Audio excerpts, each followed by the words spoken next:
குருகுலத்தில் குரு சீடர்களுக்கு பாடம் நடத்தி முடித்ததும், பாடத்தில் சந்தேகம் இருந்தால் கேட்கலாம் என்றார். ஒரு சீடன், நாம் காணும் இந்த உலகம் நல்லதா இல்லை கெட்டதா என்று கேட்டான். அவர் அந்த சீடனிடம் எதிர்கேள்வியாக, நீ பூனையை பார்த்திருப்பாய் அல்லவா?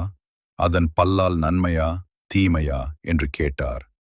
தான் கேட்ட கேள்விக்கு பதில் சொல்லாமல் இப்படி எதையோ கேட்கிறாரே என்று குழப்பத்துடன் விழித்தான் சீடன். அவனது தவிப்பை புரிந்து கொண்ட குருவே இதற்கு பதிலளித்தார். தாய்ப்பூனையின் பற்கள் கருணையின் இருப்பிடம். ஏனென்றால் குட்டித் தாயை சார்ந்து இருக்கும்போது தன் பல்லாலேயே மென்மையாக கவ்வி தூக்கிச் செல்லும். ஆனால் எலிக்கு அதன் பற்கள் விரோதி. இதுதான் உன் கேள்விக்கும் பதில். எதுவுமே நல்லதுதான், அதே நேரம் எதுவுமே கெட்டதுதான். அவரவரை பொறுத்து நன்மையும் தீமையும் மாறிக்கொண்டே இருக்கும். அதுபோல உலகம் என்பது நாம் நடந்து கொள்வதை பொறுத்து நல்லதாகவும் கெட்டதாகவும் காட்சியளிக்கும் என்றார்.